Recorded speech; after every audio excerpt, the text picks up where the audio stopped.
In an ever more competitive business environment where in many cases change, renewal, and adaptation are necessary every 12 to 18 months, effective managers and leaders have to get it right the first time. Being prepared to navigate those waters successfully requires more than just cracking open a textbook. Some years ago, the Ross School of Business at the University of Michigan chose to chart a new course in its MBA program, establishing Multidisciplinary Action Projects, or MAP, as a key component of its action-based learning curriculum.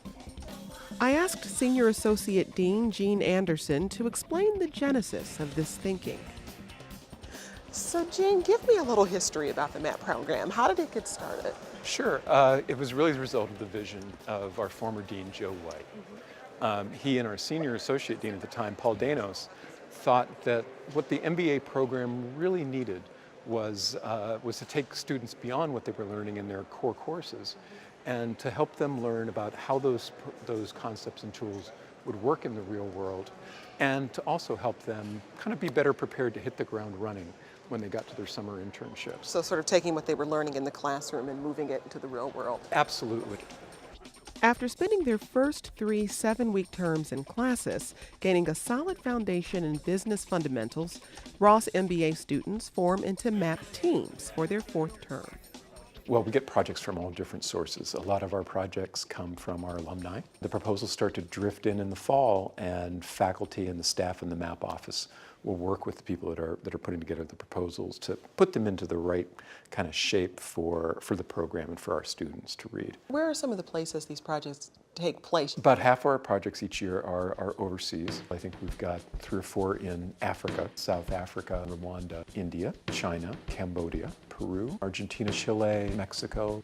So what are some of the projects the MAP students work on? Do you look for specific criteria in the projects? It's got to be a problem worthy of a team of 4 to 6 really high potential MBAs. It's got to be related to some decision the company wants to make. And then that decision has to be of significance to the company. The MAP staff carefully selects the members for each team to provide a diversity of skills for the project at hand. All the teams come together for the launch and then scatter across Michigan, the United States, and around the world. We decided to focus on the MAP team working with the company ePrize.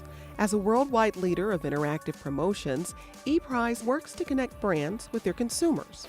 ePrize proposed the following project: to create a go-forward business strategy to organically grow corporate value with new product development in digital, mobile, social marketing, and sales channel expansion. The MAP team went to work. You can add in like some kind of opportunity cost of what the other sales that they're getting, and now you can quantify the cost for sales. So we got market, competitors, capabilities. I think the cost driver might be the unit cost, like the per employee. Yeah. Or per person. It's a very high level model. So tell me about your project. What are you all trying to do with ePrize? Essentially, we're creating a strategic growth plan for them. So they've got a few different areas that they're looking at growing in, and we're evaluating, are these good options for them? Specifically, they're looking at mobile apps, so on the iPhone, social loyalty, which is how do you engage consumers with a brand, and new channels for their current business. So those are the kind of 3 areas that we've been really diving into. Do you want me to start? Yeah. Okay. So my name is Sarah Kowal. After studying the company's products, the MAP team meets with ePrize creative staff, trying to identify new product opportunities. What are the products and services and capabilities that we should be offering to our client? Are you mainly focused on primarily Facebook and Twitter? Are you also looking at other channels like MySpace and things of that nature? Some of our programs have no microsite at all. Some of them are purely mobile, some of them are purely on Facebook, and some of them are on all 3. Having ongoing meetings with senior staff at ePrize, including the CEO and CFO, the team accesses substantial information about the company's finances. Because from a channel perspective, those present large opportunities for the company. Capital expenditure perspective. Yes. Are you guys looking at something big coming up, investing in yourself a little bit, perhaps training people a little bit more? Here, there's been a steady level of capital expenditures invested in the company. And I think the important thing is that we segment that between growth CapEx and sort of maintenance CapEx. So now that you've been in the project for a while, how is it going? It's going well, actually. It was a little challenging in the beginning because it was a really big scope project with a number of changes in the beginning. But now that we have all the information and we have our minds wrapped around how the company works, I think we are making a really good headway in terms of evaluating the opportunities ePrice is looking at. Back at Ross School of Business, the team meets weekly with faculty advisors Amy Dittmar and Ted O'Leary. You don't feel like you can give a recommendation on organic or inorganic because of the deeper dive on one side. As the faculty advisors, you deal with a lot of different students with different learning styles. They're working on projects with companies whose projects vary. They're in different parts of the world. How do you approach that process as an advisor, and what challenges do you face?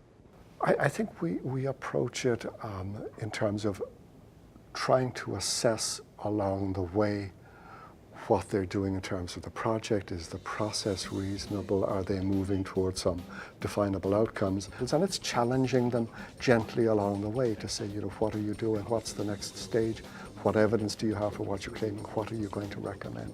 How does this kind of experience help prepare the students for life outside of school? I think it's essential. I mean, certainly it's a huge part of the Ross School of Business, and so we've obviously committed to that, but there's a reason for that. I mean, it is what they're going to be doing when they go out into the real world, figuring out how to define a goal and then make a recommendation, and hopefully in the process utilize the fundamental skills that they acquired in their first year.